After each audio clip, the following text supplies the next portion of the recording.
तुम तो बोल रही थी उन आदमियों के चेहरे ढके हुए थे इसलिए तुम चेहरे देख नहीं पाई। फिर वो राजेंद्र और उनका बेटा ही था, ये दावा तुम कैसे कर सकती हो?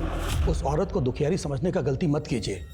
वो औरत और उसका आशिक किराएदार मिलकर ये षड्यंत्र रच रहे हैं। वो औरत उसके प्रेम में पड़ के पहले अपने पति को निकल गई और अब अपनी बेटियों को।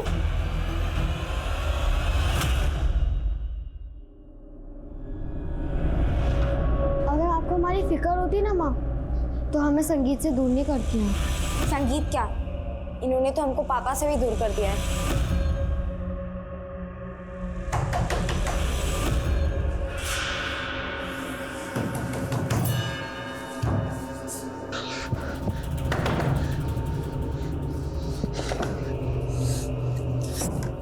आपसे कहा था ना, आप जाइए यहाँ से। अगर वो उठ गई तो अच्छा नहीं होगा। जाइए, निकलिए यहाँ से, जाइए।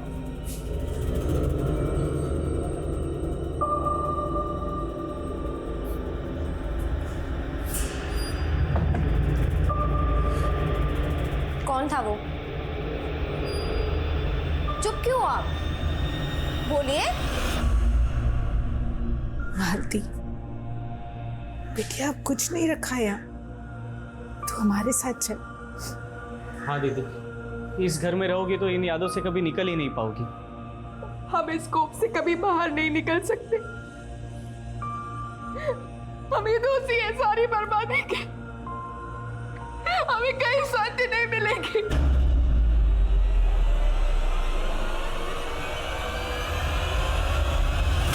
कि जतिन और रतन के सीडीआर देखकर तो नहीं लगता कि ये दोनों टच में होंगे। और लोकल पुलिस ने बताया कि स्वीटी और बबली के पास कोई फ़ोन नहीं था। मैम, रतन का फ़ोन बंद हुआ था नीम का नाम है, जबकि जतिन का फ़ोन बंद हुआ था शिवपुरी में। पता करो ये दोनों कहीं इन्हीं जगहों पर तो नहीं है। मैम, शिवपुरी में जतिन के एक चाचा का घर है, हो सकता है वहाँ छुपा। गुनहगार कोई भी हो, मालती जी बख्शा नहीं जाएगा। और हमें पता चला है कि आपका कोई किराएदार भी था, तो काफ़ी दिनों से नज़र नहीं आ रहा, कुलजीत। आपको उस पर शक नहीं? हमको सबसे पहले उसी पर शक हुआ साहब। स्वीटी और बबली जब गायब हुए तो उसके घर पर ताला था, वो हमारा फ़ोन भी नहीं उठा रहा था। फिर बाद में हमको फ़ोन कर कर ऐसा घुमा दिया उसने कि हम कुछ समझ ही नहीं पाए। अरे बबली और स्वीटी को ढूंढने में हम जी जान लगा देंगे मालती जी, आप बिल्कुल भी फिक्र मत कीजिए। और हमारा ऊपर तक पहचान है, डीआईजी साहब को भी फ़ोन घुमा दिया है हमने। लेकिन आप है कहाँ? हम किसी काम से कानपुर आ गए थे, हम जल्दी आके मिलते हैं ना आपसे। उसके बाद से उसका कोई अता पता नहीं साहब, उसका फ़ोन भी बंद आ रहा है। अच्छा, कुलजीत रहने वाला कहाँ का? आपने रेंट एग्रीमेंट तो बनाया होगा? हाँ हाँ साहब, उसका आईडी का फोटोकॉपी और एग्रीमेंट है हमारे पास।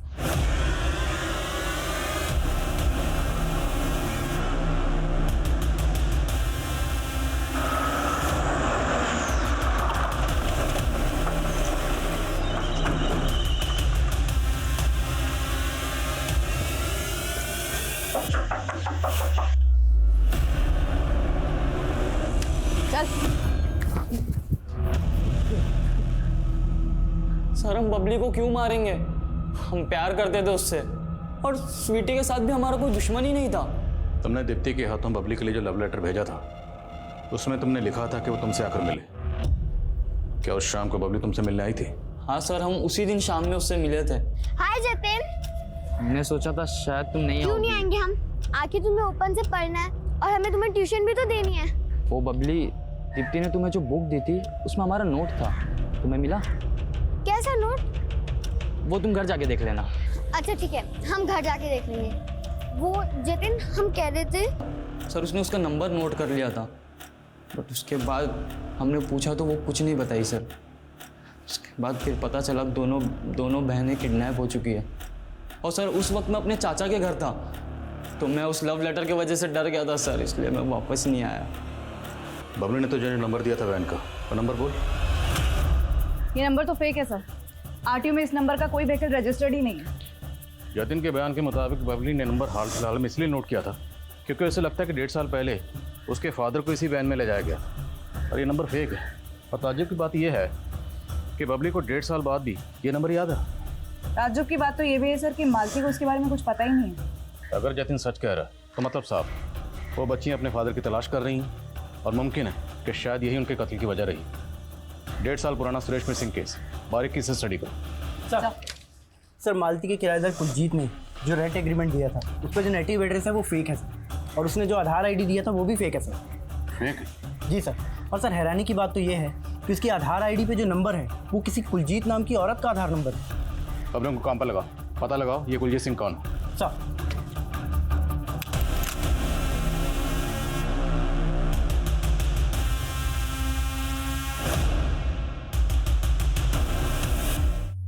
तो तू है सोलंकी जिसने उस आदमी को मालती का घर किराए पर दिलवाया था? हाँ साहब, लेकिन हमें नहीं पता था कि वो इतना बड़ा बंडलबाज निकलेगा। क्या मालूम तू भी उसकी बंडलबाजी में शामिल हो? नहीं नहीं साहब, हम तो सिर्फ मालती की मदद करना चाहते थे, लेकिन हम हैरान तो तब हुए जब उनकी बेटी अपना कमरा किराए पे देना ही नहीं चाहती थी।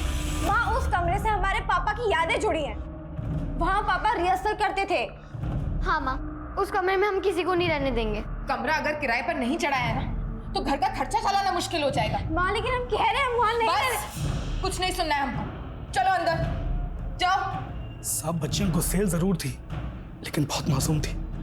साहब वो रतन रतन के बारे में तो मैंने तुमसे कुछ पूछा ही नहीं। रतन के खिलाफ बयान देने के लिए तुझे किसी ने पैसे दिए? नहीं नहीं साहब, ऐसी कोई बात नहीं है। हमारी आंखें जरूर कमजोर हैं, मगर उस दिन हमने रतन की आवाज़ अच्छे से सुनी थी। बहुत गंद बक रहा था बच्चों के बारे में। हमने कुछ नहीं किया साहब, हमें छोड़ दो। सर कौन? सर वो ओरिजिनल कुलजीत जिसकी आईडी का इस्तेमाल उस किराएदार ने किया था, मैंने उसके बारे में पता लगाया सर। उस कुलजीत की 2 साल पहले डेथ हो चुकी है। वो? मतलब उस किराएदार ने एक मरहूम औरत की आईडी का गलत इस्तेमाल किया रतन के लिए? नहीं सर, फिलहाल कुछ नहीं पता चला। पता लगाओ वो कहाँ है। राजेंद्र को लगता है कि उसके बेटे रतन को कहीं गायब किया गया है, पर पूरे चांसेस हैं कि इसने खुद ही अपने बेटे को कहीं गायब किया हो। सभी रिश्तेदारों और दोस्तों से पता करो, पता लगाओ रतन कहाँ है। सर, स्वीटी और बबली की पोस्टमार्टम रिपोर्ट, दोनों की रिपोर्ट में जमीन आसमान का फर्क है। स्वीटी की मौत सर पर चोट लगने से हुई और बबली की स्ट्रैंगुलेशन से। स्वीटी की मौत बबली की मौत से 24 घंटे पहले हो गई थी। बबली का गैंग रेप हुआ, लेकिन स्वीटी की रिपोर्ट रेप कंफर्म नहीं करती। पर हाँ सर, स्वीटी सेक्सुअली एक्टिव थी। ये कैसे मुमकिन है? दोनों बहनें एक साथ गायब हुई, एक साथ पेट पर लटकी हुई मिली, फिर दोनों की पोस्टमार्टम रिपोर्ट में इतना फर्क कैसे? और स्वीटी का सेक्सुअली एक्टिव होना, तो क्या स्वीटी की लाइफ में भी कोई लड़का था?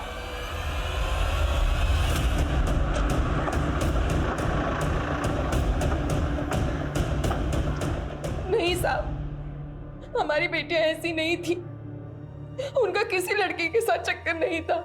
हो सकता है स्वीटी के साथ कभी किसी ने कुछ गलत किया हो, घर में या मोहल्ले में, या फिर आपकी गैर मौजूदगी में उस किराएदार ने। नहीं साहब, हम उनको कभी घर पर अकेला नहीं छोड़ते थे। आपके घर पर कौन कौन आता था और दोनों बहनें कहाँ कहाँ जाती थी? स्कूल के अलावा दोनों बहनें बस अपनी एक सहेली दीप्ति के घर ही जाती थी। हाँ सर, बबली और स्वीटी दीदी हमारे यहाँ पढ़ने आते थे। क्या बबली की तरह स्वीटी का भी कोई बॉयफ्रेंड था? हाँ सर, स्वीटी दीदी सूरज भैया को लाइक करती थी। सूरज? कौन सूरज? सूरज भैया तो स्वीटी दीदी के पापा के नाटक मंडली में काम करते थे। साहब, सूरज हमारे घर के बरामदे में ही सोता था, अनाथ था। सुरेश जी बहुत मानते थे उसको। है कहाँ है सूरज आजकल? सर आप गलत समझ रहे हैं सर, हम और स्वीटी सिर्फ अच्छे दोस्त थे। सिर्फ अच्छे दोस्त थे या बहुत करीबी दोस्त थे? तुम्हारे और स्वीटी के बीच में जिस्मानी ताल्लुकात थे ना? नहीं सर, हमारे बीच में ऐसा कुछ भी नहीं था। और तुम स्वीटी से अक्सर मिलते थे ना? मिलते थे या नहीं? हाँ सर। तो स्वीटी से आखिरी बार मुलाकात कब हुई थी? इतना तो याद ही होगा। वो दिन मैं कभी नहीं भूल सकता, क्योंकि उस दिन स्वीटी बड़ी अजीब अजीब बातें कर रही थी। सूरज, तुम अपने ब्लॉग की न्यूज़ ढूंढने के लिए इधर उधर घूमते रहते हो। क्या तुम हमें बता सकते हो कि इस एरिया में बागी लोग कहाँ रहते होंगे? और सर फिर हमने उसे देवली जंगल पहुंचने का नक्शा बना कर दिया था, और फिर पता चला कि स्वीटी और बबली उस दिन देवली जंगल गए थे। देवली जंगल? हाँ सर। और सर स्वीटी और बबली की हत्या के एक दिन पहले स्वीटी का हमारे पास फ़ोन भी आया था। स्वीटी, हमको तुम्हें देवली जंगल के बारे में बताना ही नहीं चाहिए था। तुम क्यों खतरा मोल ले रही हो? देखो सूरज, हम तुमसे अभी बात नहीं कर सकते, और कल जल्दी सुबह हम और पब्लिक तुमसे मिलने आएंगे। लेकिन सर स्वीटी कभी आई ही नहीं, फिर हमें उनकी हत्या के बारे में मालूम पड़ा। देखो बना रहे, स्वीटी के पास कोई फ़ोन नहीं था। सर फ़ोन कैसे नहीं था? हम तो आए दिन स्वीटी से फ़ोन पर ही बात करते थे। बबली ने रिसेंटली एक वैन का नंबर नोट किया था जो कि फेक था, लेकिन ये बात आपने हमें नहीं बताई। और सबसे अहम बात, स्वीटी के पास फ़ोन था ये आपको कैसे नहीं पता था? नहीं पता चला साहब, क्योंकि वो हमसे बहुत सी बातें छुपाने लगी थी, क्योंकि उनका भरोसा उठ गया था अपनी माँ से। हम अपने आप से हार गए थे साहब, हार गए थे। मालती जी, पहेली में बात मत कीजिए, आंसू पोंछिए और मेरे सवाल का जवाब दीजिए। आपके पति सुरेश कहाँ हैं? साहब, 1.5 साल पहले तक हम यही सोचते रहे कि वो राजेंद्र मार दिया उनको, लेकिन फिर 3 महीने बाद कुछ ऐसा हुआ जिसकी हम कभी कल्पना भी नहीं किए थे।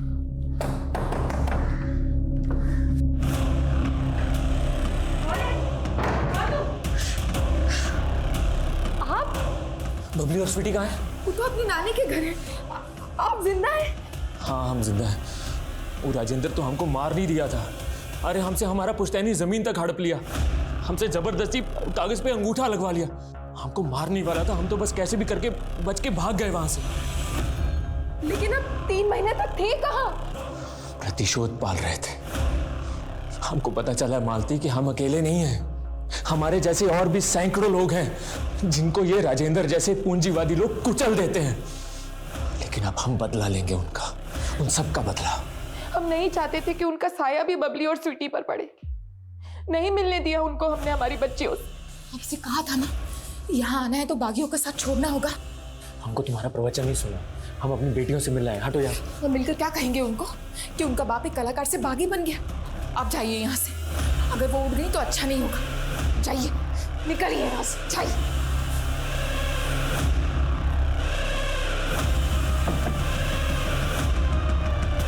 कौन था वो? चुप क्यों आप? बोलिए।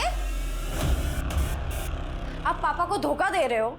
नहीं स्वीटी, वो कोई गैर मर्द नहीं था, तुम्हारे पापा ही थे। अगर वो हमारे पापा थे तो हमसे मिले बिना क्यों चले गए? क्योंकि अब हम उनसे कोई रिश्ता नहीं रख सकते, बागी बन चुके हैं वो। हम तो कठोर बनकर सुरेश जी से दूरी बना ली, लेकिन हमारी बेटियां ये दूरी बर्दाश्त नहीं कर पाई। वो तो हमको ही दोषी मानती रही, उनको उनके पापा से दूर कर दिए थे हम। लेकिन हम तो हैरान है ये जानकर कि वो दोनों खुद से अपने पापा की तलाश में बागियों के घर जाने का कोशिश की। अब सुरेश कहाँ है? हमको नहीं पता साहब, पिछले 3 महीने से हमने उनका शकल भी नहीं देखा।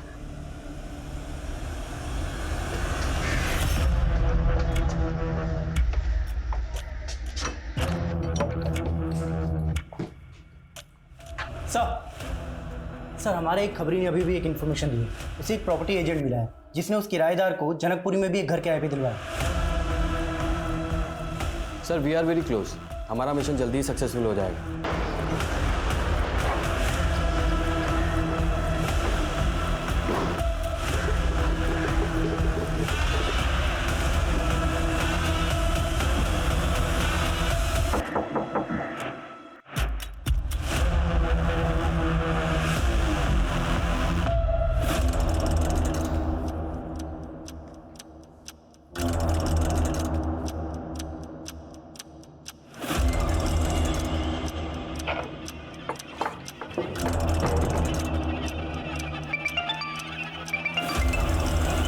Jain sir.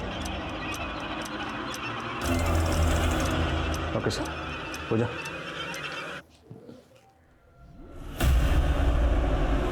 Vinod Sharma under cover agent हूँ।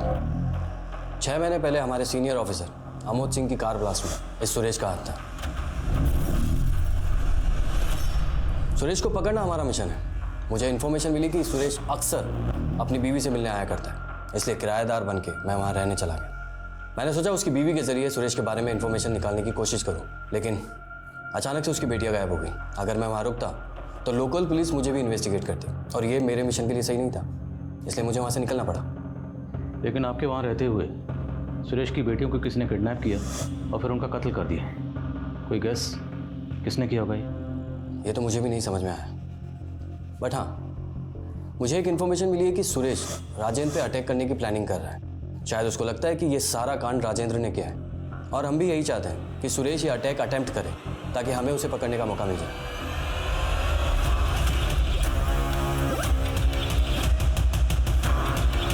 पीछे भी गए थे, लेकिन सर हम ना ही उसका रेप किए ना ही उसे टांगे। सर तूने कुछ किया नहीं? नहीं किया तो सर। गायब क्यों हुआ था? सर बोल। सर वो पापा बोले कि हम गांव जाते तो अंदर हो जाते। क्या कहते हैं सर, आप हमारा विश्वास कीजिए सर, हमने कुछ नहीं किया है। और सर उस दिन तो हमें वो लड़कियां भी नहीं मिली थी, वो हाथ से निकल गई थी सर।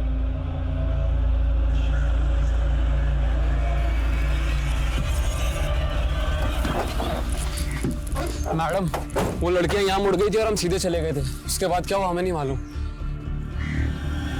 लेके जाओ इसे। अगर ये लड़का सच बोल रहा है तो पता करो उस दिन वो दोनों बहनों को यहाँ किसी और ने देखा था क्या। शायद इससे पता चला कि वो दोनों बहनें यहाँ से कहाँ गई थी। ओके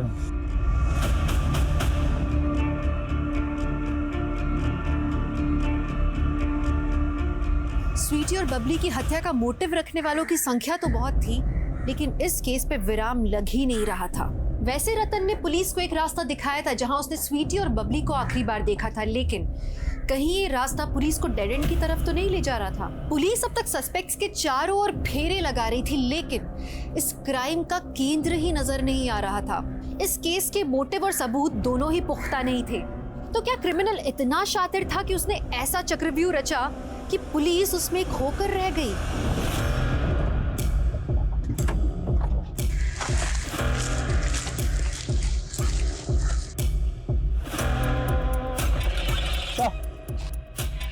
उस तरफ एक स्ट्रक्चर है। चेक करो सब्जेक्ट।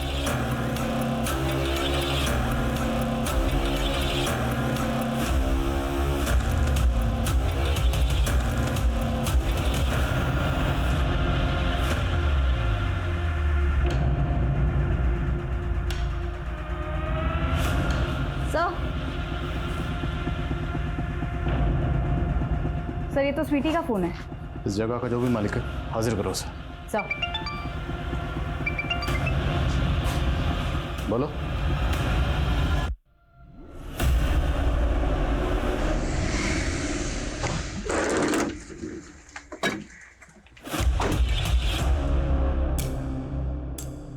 दस मिनट में राजेंद्र आने ही वाला है। आज तो हम उसका काम तमाम करके ही हटेंगे।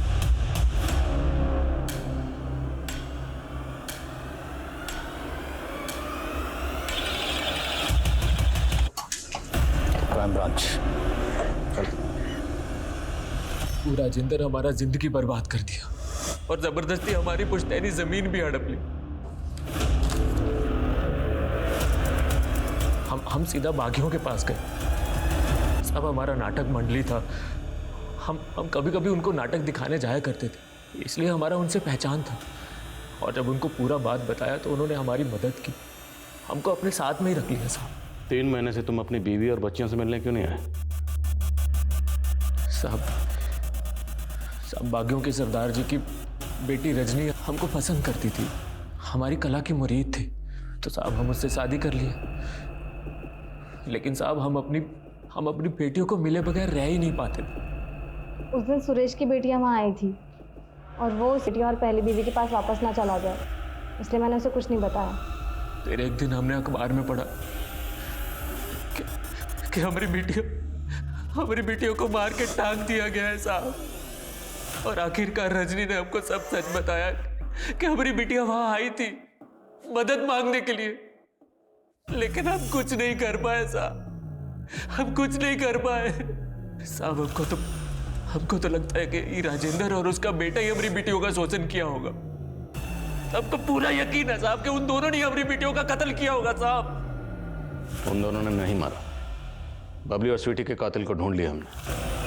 सर पूछताछ में पता चला था कि स्वीटी और बबली यहाँ कुएं के पास देखी गई थी हत्या वाले दिन।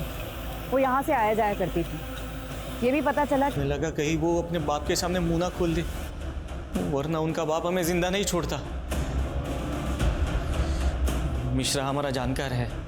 उस दिन उसके हाथ से स्वीटी का मर्डर हो गया था। डर के मारे वो हमको फ़ोन कर दिया। हमने मिश्रा के डर का फ़ायदा उठाया।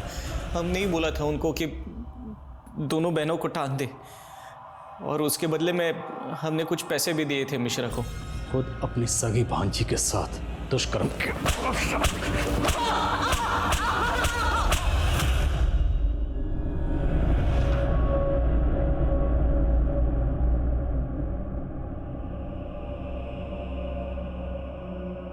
मालती और सुरेश की दूरी ने उनकी बेटियों को उनसे इतना दूर कर दिया जहां से वापस आने की कोई गुंजाइश नहीं थी। मालती अपने आप को जिंदगी भर कोसेगी कि उसकी परवरिश में ऐसी क्या कमी रह गई थी कि उसकी बेटियों ने अपनी आपबीती का जिक्र तक नहीं किया उससे। और सुरेश को हमेशा इस बात का पश्चाताप होगा कि वो अपनी बेटियों के साथ क्यों नहीं था जब उनका मामा उनके साथ ज्यादतियां कर रहा था। हम अक्सर अपने बच्चों को बाहरी दुनिया से सतर्क रहने के लिए कहते हैं, लेकिन कभी अपनों पर ध्यान नहीं देते, अपनों पर शक नहीं करते। एक अच्छी परवरिश कभी बेटे और बेटी में फर्क नहीं करती।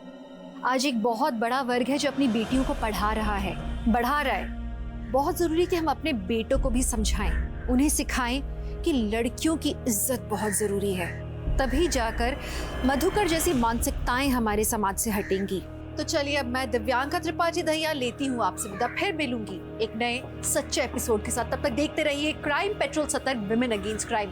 एक औरत पर वार, अब हर औरत का भार।